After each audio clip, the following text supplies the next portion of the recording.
Olá, colecionadores, seguidores do canal Coisa de Colecionador.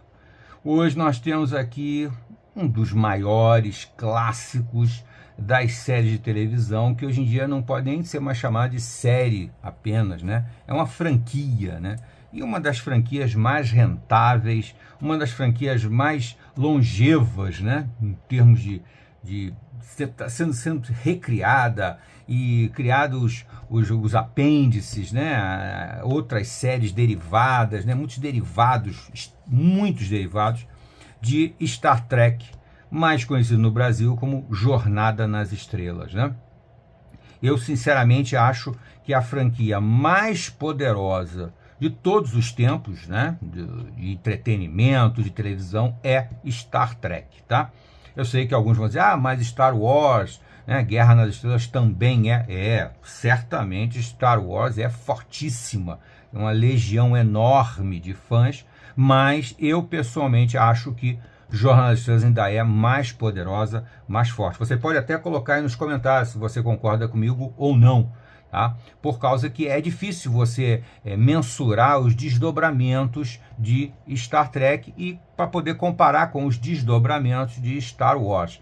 Ambas as franquias estão aí ainda muito representadas, mas muito mesmo, né? Star Wars está aí com desdobramentos, novas séries baseadas no Star Wars de 77, e mais Star Trek também tem até uma série nova aí que é bem legal, é bem bacana a série, gostei da série, uma série bem interessante, que é talvez a série que de todos os desdobramentos de Star Trek, de Jornada das Estrelas, talvez o que eu acho melhor, porque para mim, depois da série original, que começou em 66 e foi até 68, não tinha tido nada tão relevante quanto a série original, tá?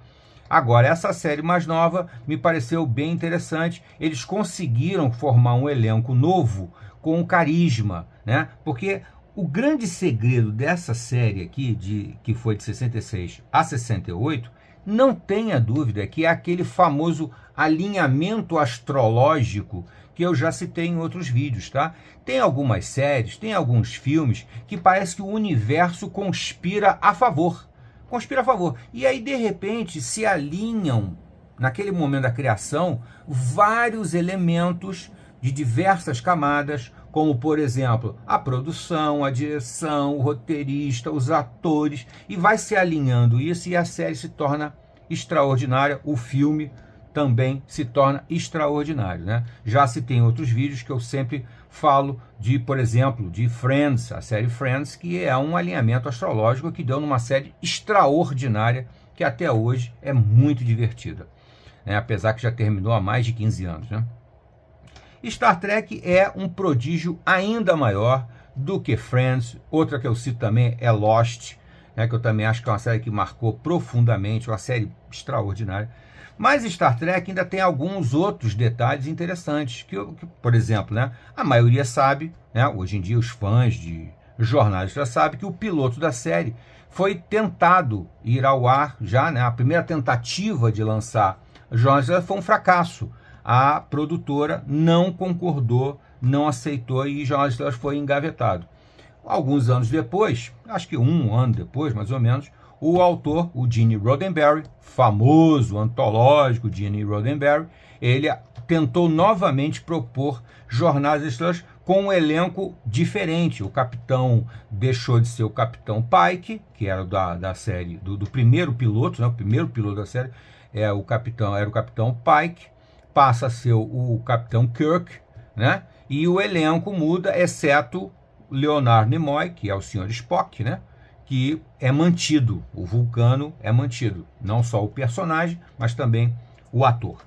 E aí entra o William Shatner fazendo o Capitão Kirk e logo depois acrescenta-se aquela trinca maravilhosa que era o Capitão Kirk, o Sr. Spock e o Dr. McCoy, que faziam uma balança, mas uma balança nítida, óbvia, enquanto você tinha de um lado o Vulcano, o Sr. Spock, que era uma pessoa pragmática, lógica, que decidia tudo de uma maneira mais fria, mais contundente. E você tinha do outro lado, você tinha o Dr. McCoy, que fazia o contrapeso extremamente humano, extremamente sensível, extremamente até romântico, né? Delicado, sempre preocupado com muito mais com o ser humano, em sobrevivência e cuidar da vida, nada mais apropriado para um médico, não é mesmo? Muito apropriado mesmo. Algumas sacadas sutis, mas que funcionam muito bem. O outro não, um técnico, um cientista, né? O Sr. Spock era um técnico, um cientista, e no meio da balança ali, fazendo o fiel da balança, você tinha o Capitão Kirk, que na verdade era o grande estrategista da série, o grande gênio da série, porque tomava decisões extraordinárias na hora mais difícil, na hora mais complicada. É uma série que realmente qualquer um vai gostar, não tem como. É lógico que é uma série feita lá na época da, como eles mesmos diriam, como diria o Sr. Spock, na época da pedra lascada e do barro fofo. É uma citação de um episódio, quando eles vão para o passado e ele tem que construir lá um comunicador sofisticado, de memória mnemônica, não sei o que, tal, aquelas coisas de ficção científica, e ele cita que ele tem que fazer isso com pedra lascada e barro fofo. O Sr. Spock fala isso. E então é muito interessante você pensar que essa série aqui é extremamente pioneira. Anterior a ela, a de ficção científica, eu só consigo me lembrar de Perdidos no Espaço. Perdidos no Espaço é de 65, essa série é de 66. Mas praticamente a criação é simultânea por causa do episódio piloto, que foi feito um ano antes e não foi aceito pela produtora. Tá? Essa ediçãozinha aqui, depois a gente continua a falar um pouquinho mais sobre Jornada das Estrelas, que é um assunto tão extenso que eu poderia gravar pelo menos uns 3 vídeos falando aqui da série original de Jornada nas Estrelas. Esse packzinho aqui é muito bacana, é muito legal para os fãs, porque ele veio compactando aqui os 3 anos da série, tá? Aqui tem em Blu-ray, com uma imagem muito top, em Blu-ray você tem Star Trek aqui, tá? O primeiro ano da série, o segundo e o terceiro ano da série, que é um pouquinho menor, porque a série foi, infelizmente, cancelada, né? E é muito interessante também a gente citar que Jornada das Estrelas é outro daqueles raros casos em que a fama correu por fora. Na época em que passou, teve lá seu buchicho, teve lá sua audiência, mas não fez o sucesso extraordinário que faria no futuro, tá? Jornada das Estrelas realmente fez um sucesso imenso depois, né? Nas reprises. As reprises foram fazendo Jornada das Estrelas crescer no público, ter cada vez mais fãs, mais gente adorando Jornada nas Estrelas pelo mundo todo, né? Pelo mundo todo, e se tornou com certeza a franquia mais poderosa dos anos 60, tá? Guerra nas Estrelas, que naturalmente há uma certa dúvida, né, de qual das duas é a franquia mais poderosa. Jornada nas Estrelas é de 77. Guerra nas Estrelas é de 77. Então, tem 10 anos de diferença aí. Já é uma época completamente diferente, culturalmente completamente diferente. Guerra nas Estrelas explode no primeiro episódio, no primeiro filme, né? Que depois se tornou o meio da trilogia, aquela coisa toda. Mas Jornada das Estrelas já estava ali há mais de 10 anos, tá? E outra coisa que eu não posso deixar de falar, Jornada das Estrelas era essencialmente ficção científica. A ficção científica era fundamental em Jornada das Estrelas, embora os temas não fossem ligados diretamente à ficção científica. Se discutia o quê? A alma humana, as virtudes e os defeitos, né? Você estava sempre colocando ali o ser humano, a sua maneira de ser, como foco. E isso deu super certo para Jornada nas Estrelas. Star Wars, Guerra nas Estrelas, já não é isso. Guerra nas Estrelas é uma aventura futurista, uma aventura em outros planetas, né? Uma coisa, mas é essencialmente uma aventura, né? Com ação, logicamente, tal. E depois entrou algum drama psicológico, os personagens começaram a ter uma relevância maior, começaram a ter mais níveis, mas sem dúvida, naquela primeira trilogia, né? Que é o Star Trek, depois o Império Contra-Ataca e depois o Retorno de Jedi, nitidamente ali não existem muitas camadas. É uma série basicamente para jovens, né? Jornada das Estrelas não, é muito mais voltado a um público mais adulto, mais maduro, desde a série original, tá? Bom, então aqui ele vem esse packzinho, que foi vendido inicialmente separado, mas quando eu consegui, eu já comprei ele completinho, que eu achei bem legal, tá? Vem num estojo legalzinho, né, que é esse estojo tradicional, né? Acho que eles chamam de Amaray, né? Amaray. Então, vem aqui todos os discos da série, tá? Aqui o primeiro ano da série, né? Disco.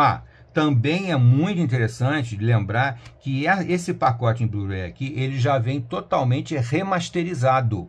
As imagens sofreram um aprimoramento. Então, principalmente as imagens que mostram a nave, os planetas, o espaço e até alguns painéis, eles sofreram o que os americanos chamam de enhanced. Eles foram aprimorados, extremamente aprimorados.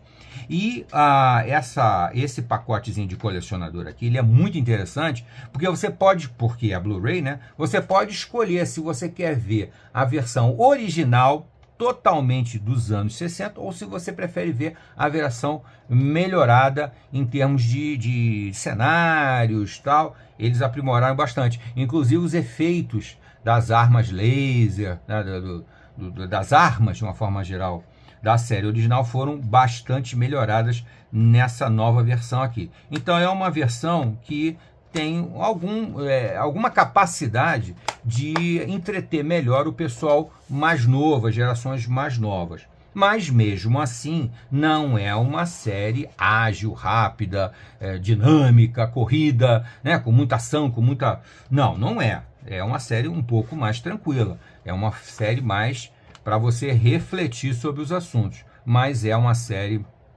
imperdível, gente. Sensacional mesmo.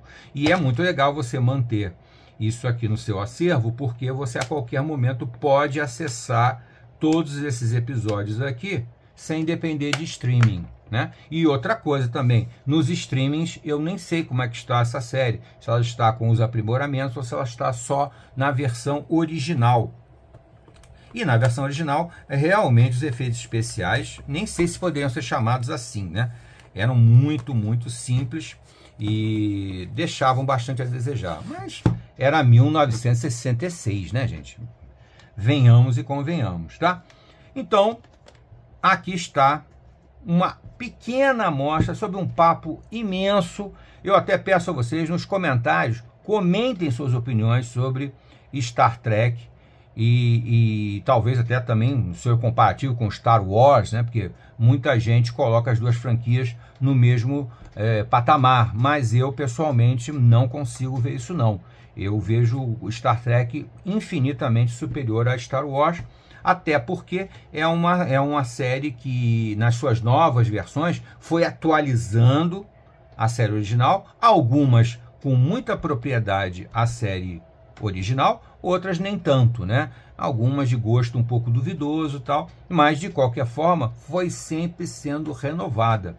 E eu também não posso deixar de comentar aqui da trilogia que o J.J. Abrams, diretor J.J. Abrams, que já estava famoso na época, né? Até por causa de Lost, ele foi encomendado a ele uma nova versão, uma trilogia de Jornada nas Estrelas. Qualquer dia desse eu vou gravar um vídeo mostrando os Blu-rays dessa trilogia, que se eu não me engano, é em torno de 2010, mais ou menos, né? Acho que começa de 2 em 2 anos. Não sei se começa em 2010, depois é 2012, depois é 2014, mas é por aí, que, na minha opinião, é a melhor reconstrução dessa série original. Principalmente os dois primeiros, né? O Star Trek e o segundo, que agora vai me faltar a memória aqui, Into the Darkness, o inglês é a escuridão, alguma coisa assim, né? E é também sensacional, tá? Até então, depois da série original, a melhor reconstrução de Jornada nas Estrelas é a trilogia do J.J. Abrams, tá bom? Bom, fica aqui essa amostra de Star Trek, e nós conversamos depois mais sobre esse assunto aqui porque esse assunto aqui realmente é muito extenso, tem muita coisa pra gente comentar, tá bom? Até a próxima.